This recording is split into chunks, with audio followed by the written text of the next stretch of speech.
From the real reason Drago's Bewilderbeast lost to the truth about how Hiccup actually lost his leg, today we're breaking down 10 details hiding across the entire How to Train Your Dragon franchise that most people completely missed. But first, if Toothless is your favorite dragon, drop a black heart emoji. And if you want more secrets like these, hit that subscribe button right now. Number 1. Drago's Bewilderbeast shows up again in the third film, and nobody noticed. After Toothless blasted off its tusk, Drago's Bewilderbeast retreated beneath the ocean in humiliation. Most people assumed that was the last time we'd see it. It wasn't. In How to Train Your Dragon 3, when Toothless and the Light Fury discover the hidden world, and every dragon bows to Toothless as the new alpha. Look carefully behind the two Light Furies in that crowd. The tusk-broken Bewilderbeast is there, roaring alongside them, bowing with the rest. Think about what that means. This was one of the most powerful dragons in the entire franchise. It dominated a battlefield, took control of an enemy army, and nearly won a war in a single move. And it chose to submit to Toothless. Not just because Toothless defeated it, but because Toothless was the one who freed it from Drago's abuse. To that dragon, Toothless wasn't just the one who won, he was the one who finally let it stop suffering. If a creature that powerful was willing to kneel, it's no mystery why every other dragon followed.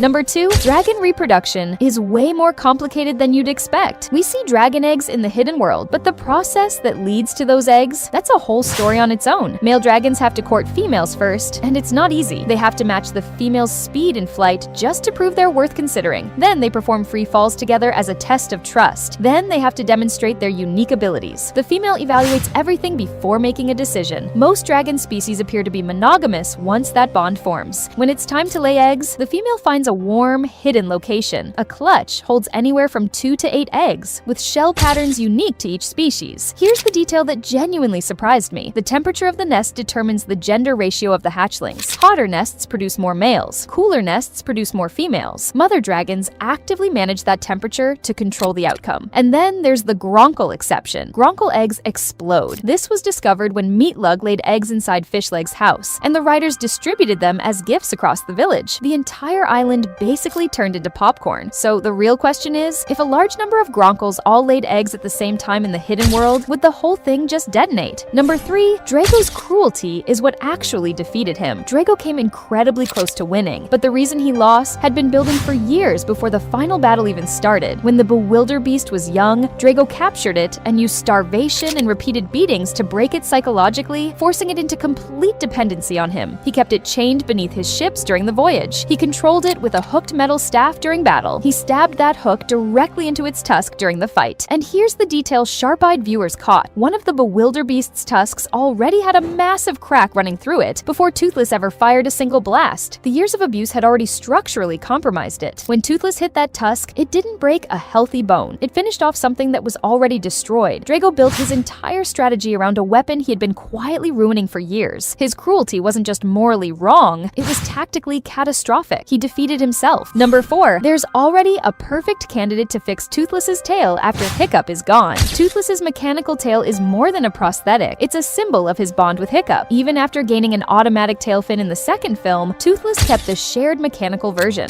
It was a way of staying connected. But here's the question nobody asks. What happens to that tail after Hiccup dies? Who fixes it? The answer is already in the franchise. Zephyr, Hiccup, and Astrid's daughter inherited her father's mechanical instinct. She was building traps and gadgets from a young age. She grew up watching Hiccup repair Toothless's tail and eventually learned the design herself. She started out wanting nothing to do with dragons. But when Toothless saved her father and turned to look at her, gently, without threatening her, something shifted. She stopped being afraid and started being curious. When Hiccup is gone, Toothless won't have to look far. The person who understands that bond better than anyone else is already there, already trained, already connected to him through the family he loved most. Maybe fixing the tail is how the next era between humans and dragons begins. Number 5, the Screaming Death is the most misunderstood dragon in the franchise. The Screaming Death looks like pure destruction, and for a while, it basically is. It tunnels underground, devours entire islands, and appears roughly once every 100 years. The most powerful dragon Burke has faced since the Red Death. You can't defeat it. Your only real option is to lure it somewhere else and hope it follows. But here's what most people miss about the Screaming Death. All of that chaos, the tunneling, the destruction, the islands it tore apart, had a reason.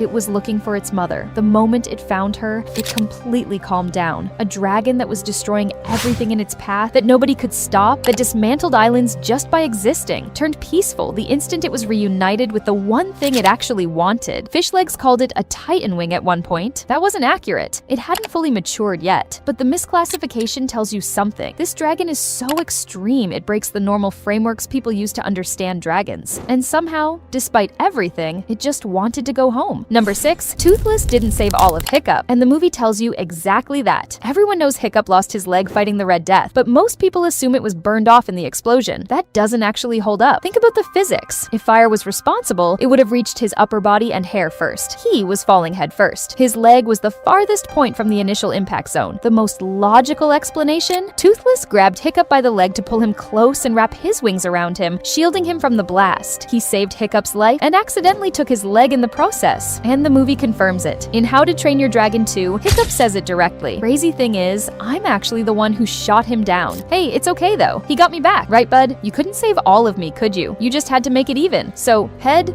leg. The joke lands because it's true. Toothless took the leg, not the fire, and Hiccup never blamed him for a single second. Number 7. Here's a definitive ranking of the worst smelling dragons in the franchise. Nobody asked for this, but someone had to do it. Number 5. The Gronkle. It eats rocks and converts them into lava. Its digestive system is a biological furnace. Every burp is essentially concentrated sulfur and volcanic gas. The smell is probably geological. Number 4. The Thunder Drum. These dragons hide in swamps, mud, and wetlands waiting to ambush prey. They are a walking wetland disaster. Rotting plants, swamp mud, moldy standing water. Basically a pond that hasn't been cleaned in 5 centuries. Number 3. The Monstrous Nightmare. It randomly sets itself on fire. Monstrous Nightmare gel is already notoriously pungent. Now imagine that gel cooking on living scales around the clock, every single day. Number 2. The Hideous Zippleback. One head sprays a gas whose official description sounds genuinely hazardous. Rotten garbage combined with rotten eggs combined with spoiled fish, weaponized into a single chemical attack, and it lingers. Once it gets on you, it stays for days. Number 1. The Red Death. It spent centuries sealed inside the same cave. It breathes methane, rotting meat, volcanic smoke, burning sulfur, and 1,000 years of biological waste fermenting in an enclosed space. At that point, it stops being a smell and becomes something more like a geological event. Number 8. 2 details in the 3rd film that most people missed completely. There are 2 small moments in How to Train Your Dragon, the hidden world that almost everyone walks past. The first is about Hiccup's hair. Astrid braids it during the film, and those braids stay in place for the rest of the story. But at the beginning of the 3rd film, Hiccup is wearing a helmet. When he takes it off, the braids are still perfectly intact underneath because Hiccup never undoes them. He just puts the helmet over them and leaves them exactly as Astrid made them. The second is about the old Alpha. At the end of the film, the previous Bewilderbeast appears again in the hidden world. Most people are confused about why the old Alpha escaped at the end of the 2nd film, so why is it back? Because Toothless is now the Alpha, and the old one came back not to fight, not to reclaim anything, but to submit, to acknowledge the new ruler. Even the former Alpha bowed. Number 9. We actually know where Snotlout got his Hookfang. This detail requires connecting a spin-off episode to a background map in the 3rd film, and almost nobody has done it. In Race to the Edge, Season 3, Episode 4, Snotlout builds a storehouse on a separate island away from Burke and names it Storehouse Island. During that episode, Singatails are shown marking their territory there. Now look at the map in How to Train Your Dragon 3. Find Storehouse Island. There's a Singatail marked on it, but right next to it, there's also a Hookfang symbol, which means Hookfangs live on that island too. The most reasonable conclusion, that's where Snotlout found his dragon. We never see it happen because Snotlout had only been using that island for about a month at the time of the episode. Maybe Hookfang wasn't visible yet, or only appeared at certain times. It also raises a harder question. What happened to Spitelout's deadly natter? Did it pass away? Did it fly somewhere else? The show never answers it, but it opened a door that the franchise quietly left unresolved. Number 10. Grimmel might be the most overrated villain in the franchise. The title Night Fury Killer sounds terrifying, but look at how Grimmel actually operates, and it falls apart fast. His method for capturing Night Furies is setting animal traps and cages. That's almost identical to the low-level hunting approach Irette used in the 2nd film. For someone with a legendary reputation, the technique is remarkably unsophisticated. Inside Grimmel's house, there are no Night Fury trophies, no research data, no evidence of deep study. The movie never actually shows that he understands Night Furies at any meaningful level. And here's the detail that really undermines the legend. Nobody gave Grimmel that title, he gave it to himself. The entire reputation of the Night Fury Killer exists because Grimmel introduced himself that way. Before Grimmel, the franchise already had a genuinely brilliant villain. Viggo Grimborn from Race to the Edge could predict Hiccup's actions before they happened, scheme in the background without being detected, and when his plan plans were disrupted, he didn't rage. He paused, reorganized, and came back with a new strategy. Drago was terrifying through sheer ruthlessness. Vigo was terrifying through intelligence. Grimmel had a dramatic entrance and a title he invented. Which villain do you think was actually written the best? Drop it in the comments. And that's it, 10 details hiding across the entire How to Train Your Dragon franchise. Which one surprised you most? What really happened to Hiccup's leg, the Bewilderbeast returning in film 3, or the case against Grimmel? Let me know in the comments. Hit like if you want more, and subscribe because we've got even